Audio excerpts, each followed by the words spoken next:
For the first 6 seasons of his career, Kawhi Leonard was, from an on-court perspective, living the dream in the NBA. He'd been traded to the San Antonio Spurs on draft night, the most consistently successful franchise of the last 15 to 20 years. An organization with the likes of Tim Duncan, Tony Parker, Manu Ginobli, and Greg Popovich to learn and grow alongside. Just months after he was drafted, he'd already caught the attention of the notoriously difficult to impress head coach, saying, "I think he's going to be a star. And as time goes on, he'll be the face of the Spurs, I think. At both ends of the court, he's a really special player. What makes me be so confident about him is that he wants it so badly. You can see that he's going to be something else."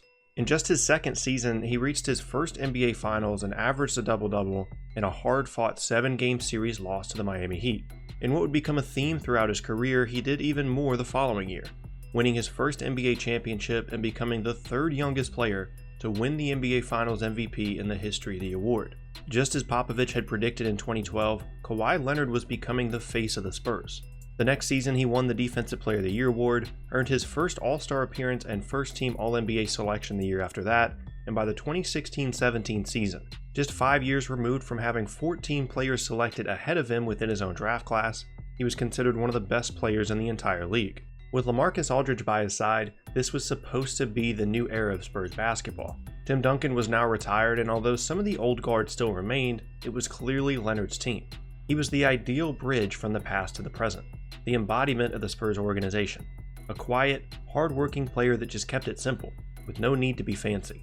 He was the perfect Spur, and in a way that we'd come to expect from the franchise that had been so consistent for so long, this just seemed like the way it should be.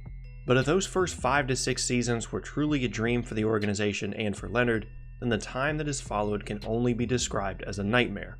Now, the perfect Spur longs for a new home. He went from celebrating championships in the San Antonio locker room to never wanting to step foot in it ever again. For whatever reason, Leonard has suddenly become the opposite of what we all thought he was, from the model franchise player to a disgruntled NBA superstar. Just how is all this possible for a player and a team that seemed so perfect for each other, that had experienced so much success together, to just have their relationship crumble in such a short period of time? The story begins on May 14th, 2017, Game 1 of the Western Conference Finals. Leonard is coming off a career season in which he led the Spurs to 61 wins and the 2nd seed in the West. They were matched up against the team that most people considered to be the favorites to win it all that year, the Golden State Warriors, a team that had steamrolled its way to this point in the postseason, yet to lose a game in the prior 2 series. Many people expected much of the same against the Spurs, but they had a different plan in mind. San Antonio came out and simply dominated to begin the game, building the lead as high as 25 points in front of a shocked Oracle Arena crowd. Up 20 at halftime, it seemed as though the Spurs, led by Leonard, might have the right combination to take down the mighty Warriors after all. But then in the 3rd quarter, disaster struck. Forcing up a contested fadeaway at the end of the shot clock, Leonard landed on the foot of Warriors center Zaza Pachulia. He immediately went to the ground grabbing at his ankle, an injury that had been giving him some trouble recently, but he was able to fight through it until that play. Golden State immediately went on an 18-0 run, won a close Game 1, and without a return from Leonard in sight, swept the Spurs on their way to winning the 2017 NBA championship. In the days following the injury, many media members and fans questioned Pachulia's actions, saying that he may have intentionally positioned himself for Leonard to land on his foot in order to injure him. Intentional or not, this part of the story is critical because little did we know at the time, but that season and that game could very well end up being the last time we saw a fully healthy Kawhi Leonard in a Spurs uniform. As the 2017 offseason progressed and the team looked to be gearing up for another strong season, a puzzling storyline began to emerge around Leonard. He was apparently struggling through the rehab process of a quad injury that he had suffered through last season and during the playoffs. There wasn't much public information at the time, per the Spurs' usual policy on medical reports, so it was mostly seen as an inconvenience that wouldn't end up being that big of a deal. In September, reports began to emerge that Leonard would miss the entire preseason as a result of the quad injury, and that, even more troubling, there was no timetable set for him to return. Concern continued to grow as he began to miss more and more regular season games, with little to no updates from within the Spurs organization. In November, Popovich stated that he had never seen anything like the injury that Kawhi was going through, and that even though Tony Parker had previously gone through something similar, this appeared to be much worse.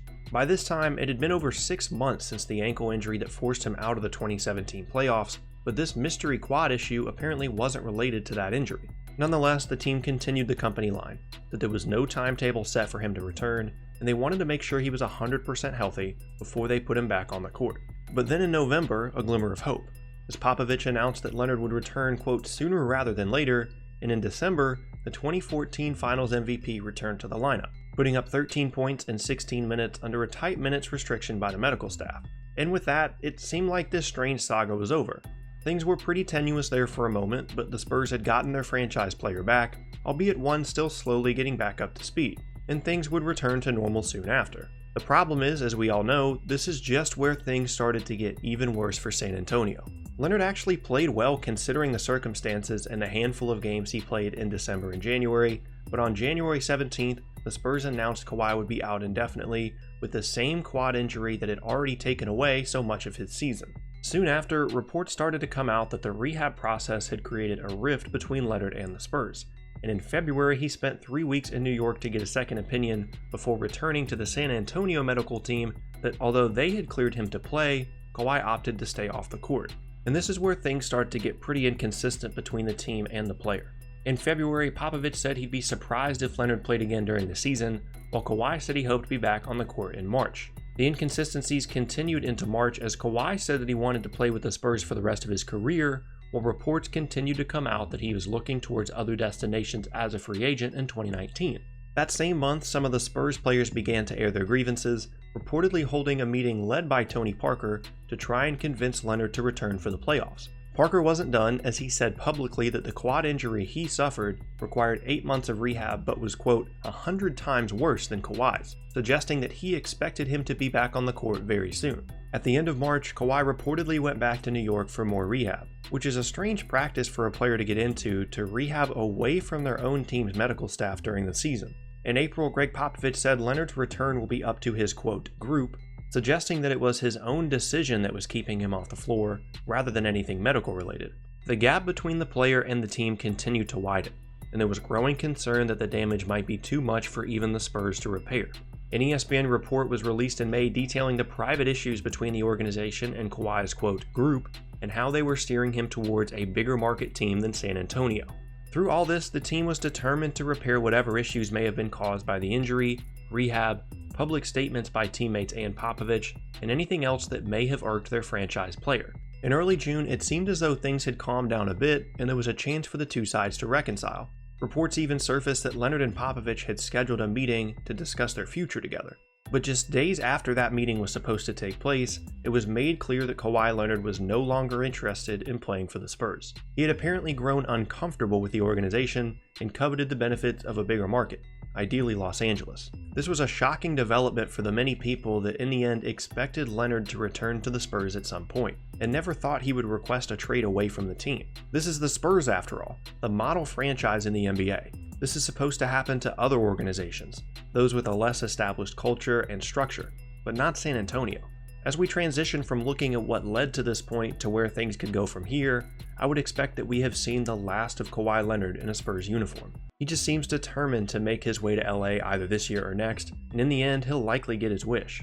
It's incredible how much things have changed in the last 15 months between the two parties, from a wildly successful partnership to one that's fallen apart largely in the public eye. The Spurs have gone from finals hopefuls to staring down the barrel of their first true rebuild in years, or at the very least a seismic shift in the roster. They'll have their choice of some very intriguing trade packages for sure, but anytime you're in a position in which you're forced to trade away one of the top 5 players in the league when healthy isn't a good sign.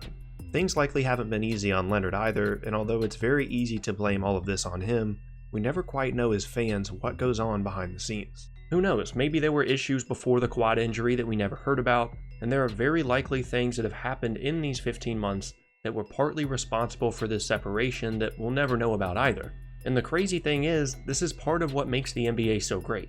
Few of us would have expected Leonard to demand a trade this time last year, but things can change extremely quickly in this league. One decision, one roster move, one sequence of events can drastically change the landscape in an instant. And as much as we crave those things as fans, there are almost always winners and losers.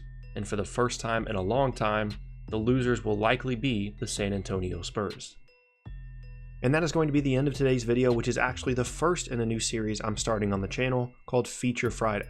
Every single Friday, I'll be bringing you guys a longer video just like this to supplement some of the briefer content I normally put out. If you have anything you'd like for me to cover in future episodes, be sure to let me know in the comments below. Thanks for watching, and I'll see you all next time.